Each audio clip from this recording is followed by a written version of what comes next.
കേരളത്തിലെ സാധാരണക്കാരായ ലക്ഷക്കണക്കിന് ആളുകളെ നേരിട്ട് ബാധിക്കുന്ന ക്ഷേമ പെൻഷൻ വിതരണവുമായി ബന്ധപ്പെട്ട് യു.ഡി.എഫ് സർക്കാർ എടുത്ത നിലപാടിനെതിരെ ശക്തമായി പ്രതികരിച്ചിരിക്കുകയാണ് പ്രതിപക്ഷ നേതാവ് പിണറായി വിജയൻ. സാമൂഹ്യ സുരക്ഷാ പെൻഷൻ നേരിട്ട് വിതരണം ചെയ്യുന്നത് അവസാനിപ്പിച്ചുകൊണ്ടുള്ള സർക്കാർ തീരുമാനത്തിനെതിരെ ശക്തമായി പ്രതികരിച്ചുകൊണ്ട് രംഗത്തെത്തിയിരിക്കുകയാണ് പ്രതിപക്ഷ നേതാവ് പിണറായി വിജയൻ. യു.ഡി.എഫ് സർക്കാരിൻ്റെ ഈ നീക്കം അംഗീകരിക്കാൻ കഴിയില്ലെന്നും പാവപ്പെട്ടവരുടെ കൈകളിൽ നേരിട്ട് പെൻഷൻ തുക എത്തിക്കുന്ന ജനകീയമായ പെൻഷൻ വിതരണ പദ്ധതി പുതിയ ഉത്തരവിലൂടെ തകിടം മറിക്കുകയാണെന്നും അദ്ദേഹം ഫേസ്ബുക്കിൽ കുറിച്ചു. പുതിയ ഉത്തരവ് അടിയന്തരമായി പിൻവലിക്കണമെന്നും ആവശ്യമുള്ള മുഴുവൻ ഗുണഭോക്താക്കൾക്കും സഹകരണ സംഘങ്ങൾ വഴി വീട്ടിൽ നേരിട്ട് പെൻഷൻ എത്തിക്കുന്ന രീതി പുനഃസ്ഥാപിക്കണമെന്നും സംസ്ഥാന സർക്കാരിനോട് അഭ്യർത്ഥിക്കുകയാണെന്നും പിണറായി വിജയൻ പോസ്റ്റിൽ കുറിച്ചു. ഫേസ്ബുക്ക് പോസ്റ്റിൻ്റെ പൂർണ്ണരൂപം നോക്കാം. രാജ്യത്തിന് മാതൃകയായ കേരളത്തിലെ സാമൂഹ്യക്ഷേമ പെൻഷൻ വിതരണ സംവിധാനം അട്ടിമറിക്കാനുള്ള യു.ഡി.എഫ് സർക്കാരിൻ്റെ നീക്കം അംഗീകരിക്കാൻ കഴിയില്ല. പാവപ്പെട്ടവരുടെ കൈകളിൽ നേരിട്ട് പെൻഷൻ തുക എത്തിക്കുന്ന ജനകീയമായ പെൻഷൻ വിതരണ പദ്ധതിയാണ് സർക്കാർ പുതിയ ഉത്തരവിലൂടെ തകിടം മറിക്കാൻ ഒരുങ്ങുന്നത്. 10 വർഷക്കാലമായി ഡയറക്റ്റ് ബെനഫിറ്റ് ട്രാൻസ്ഫർ സ്വയം തിരഞ്ഞെടുത്തവരൊഴികെ സാമൂഹ്യ സുരക്ഷാ പെൻഷൻ വാങ്ങുന്നവരിലെ പകുതിയോളം പേർക്കും ബാങ്കുകൾ കയറിയിറങ്ങാതെ തങ്ങളുടെ വീട്ടുപടിക്കൽ പെൻഷൻ തുക ലഭ്യമായിരുന്നു.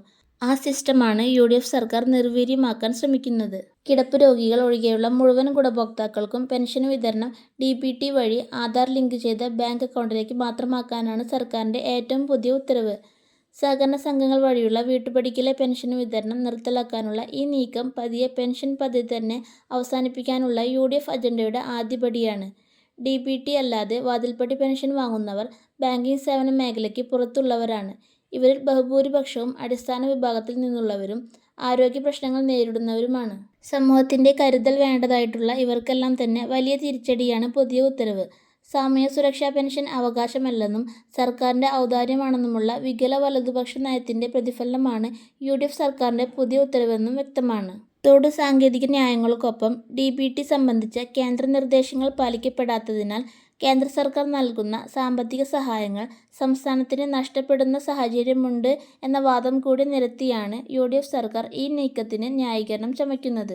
കേരളത്തിൽ ഒരു മാസം ആകെ വിതരണം ചെയ്യുന്ന സാമൂഹ്യ സുരക്ഷാ പെൻഷൻ തുകയുടെ കേവലം 1% മാത്രമാണ് കേന്ദ്ര വിഹിതം. ഈ വിഹിതം കിട്ടുന്നതാകട്ടെ ആകെ പെൻഷൻ ലഭിക്കുന്നവരുടെ 13.5% ആളുകൾക്ക് മാത്രവും. 86% പേർക്കും മുഴുവൻ തുകയും നൽകുന്നത് സംസ്ഥാനമാണ്. അതിനാൽ തന്നെ പെൻഷൻ വിതരണ രീതിയെപ്പറ്റിയുള്ള കേന്ദ്ര തിട്ടൂരങ്ങളെ തള്ളിക്കളഞ്ഞാണ് മുമ്പ് LDF സർക്കാർ മുന്നോട്ടു പോയിരുന്നത്. എന്നാൽ കേന്ദ്ര നിർദ്ദേശം ഒരു അവസരമായി കണ്ടുകൊണ്ട് യു.ഡി.എഫ് സർക്കാർ പെൻഷൻ പദ്ധതിയെ തന്നെ ദുർബലമാക്കാൻ ശ്രമിക്കുകയാണ്. ജനകീയ പെൻഷൻ വിതരണ സംവിധാനം ഇല്ലാതാക്കി വയോജനങ്ങളെയും ഭിന്നശേഷിക്കാരെയും ബുദ്ധിമുട്ടിക്കുന്നത് കടുത്ത അനീതിയാണ്.